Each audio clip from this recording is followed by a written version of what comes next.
Number 4 on my list. This is a game that I actually didn't stream. I played this in my own time. Funny enough, wasn't actually gonna get this game on release, but because a friend of mine got it and we were both at the store together, I was like, yep, I'll just get it too. And so we went and we just played it in our own time.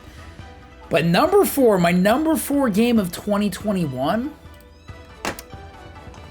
Monster Hunter Rise. Did not play this game on stream, and I'm actually glad I didn't. I wasn't gonna get it on release, but I was at GameStop with my buddy Joe.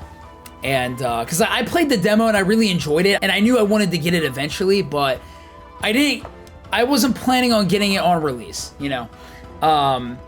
And so we were there, and my friend Joe is a huge Monster Hunter fan, huge fan. And he just picked it up because he was getting it, and he was like, Brew, you have to get the game because I'm getting the game so we could play co-op. And I'm like, I was gonna wait because I really shouldn't buy this because I don't know if I have the money right now.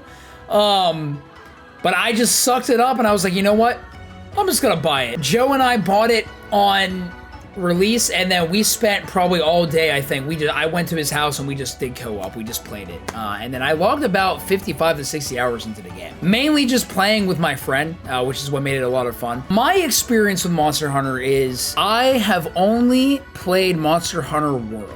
That was my first Monster Hunter game. I didn't finish Iceborne, but I played through a good bit of Iceborne. I loved it. I've never played a Monster Hunter game. The controls were completely new to me. Like, I had no idea what I was doing. But once I found the weapon that I really enjoyed using, which is the glaive. I am a glaive user. Man, I loved it. I put so many hours in the Monster Hunter world. So whenever Rise was coming out, I was like, oh, it's coming out for the Switch. I can't see it being as good as Monster Hunter World, which is why I was like hesitant on buying it. And I watched like some of the trailers, so I kind of knew an idea of like what they were going for. But then I bought it and I played it, and I would argue that it's actually better than Monster Hunter World for a lot of reasons. There's one big reason, along with like kind of like some other smaller quality of life stuff. There's a lot of really great quality of life stuff in this game. Having palamutes to ride on whenever you're hunting down monsters, being able to sharpen your weapon and use an item while you're riding your palamute. It's really nice. You know, you don't just have to like sit down and sharpen. You can actually sharpen while you're riding it. So just like a lot of stuff like that, being able to kind of, I can't remember if this is a thing in World, but being able to like in the hub area, just teleport really, or fast travel really anywhere that you want to go. Like if you wanted to go to the smithy, you can just fast travel right to them. You want to go to the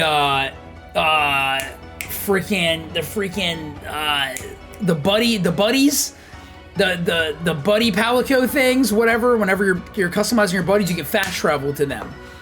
Whenever you want to go to the hub area, you fast travel. A lot of really cool quality of life stuff. What makes this game, I think, better than Monster Hunter World, and the reason why it's my number 4 this year, and just, I guess, why I enjoyed it so much, it's really down to one thing: mobility. You are so much more mobile in Rise in comparison to Monster Hunter World, because like you're playing Monster Hunter Rise and it's like, all right, it pretty much looks like it's gonna be like the same as Monster Hunter World. You know, you're in this like open area, you're hunting monsters, it's like the same old thing. Like, okay, like cool, new maps, new monsters that I've never experienced, but I know there are some, they added the monsters in this game, you know, a lot of them are callbacks to like previous Monster Hunter games.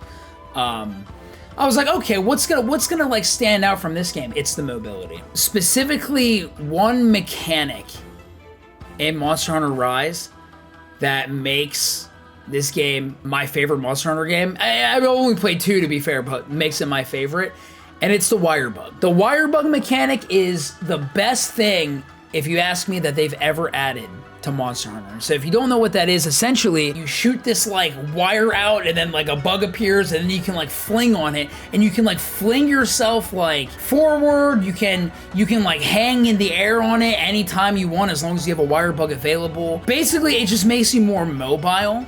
And for me, if I'm playing a game, mobility is like a big part, something that's super important to me for like gameplay. Like, I have to have good mobility for me to really, really enjoy the game. And so adding something like the wire bug where you just zip around, you know, and kind of like reach higher up places that you probably wouldn't be able to reach in previous Monster Hunter games, it was a lot of fun. And is what made this game fun. And also, not only that, each weapon in the game has different moves with the wire bugs that you can do. So like each weapon has like wire bug attacks that you can do, and you can actually unlock more wire bug attacks with all the weapons from like doing hunts and stuff, and just using them, which is really cool. It makes like the actual combat a little more diverse and feel a little more rewarding, because you could do tons of damage with this wire bug attack, and you can also like bind monsters up and like stagger them and everything with these wire bug attacks. It's a lot of fun, and it makes every single class in the game basically have tons of mobility. Like I'm a glaive user, so like in Monster Hunter World, that's why I love the glaive so much in World, because of how mobile it is. I think it doesn't do a lot of damage, but for me it's the most fun to play. Like I have a lot of fun using the glaive. That's why I main the glaive. But now that we have the wire bug, I wouldn't say the glaive is useless, because you could still use the wire bug to keep yourself in the air longer as the glaive, and you can do like really cool attacks with the glaive with the wire bug. Because of the increased mobility, and because of the wire bug, it made me want to experiment with other weapons. Like I didn't really experiment with like too many weapons in Monster Hunter World. I probably tried like 10 different weapons in Rise, because I wanted to see what kind of wire bug moves I could do with these weapons and how creative I can get with my movement with the wire bug, because it was a lot of fun just using this mechanic. Like this mechanic is fantastic. It's the best part of this game, if you ask me. And so it made me branch out to try the switch axe, which I really like, the hammer. I used the sword and shield a little bit. I'm still working on it. The long sword. I'm starting to use more weapons and discovering different playstyles, and it's making the game very enjoyable, because it's not just like the same old thing I'm doing every single time. It seems like the hunts go a little bit quicker. I don't know if it's just because like the monsters have less health maybe in this game. I'm not sure, but the hunts definitely go quicker. I think in Monster Hunter World, they definitely seem like one hunt could seem like it would take forever, but the hunts in this game go fairly fast, even at high rank. The faster they go, the more hunts that you can do, obviously. And yeah, I mean, this game was super fun.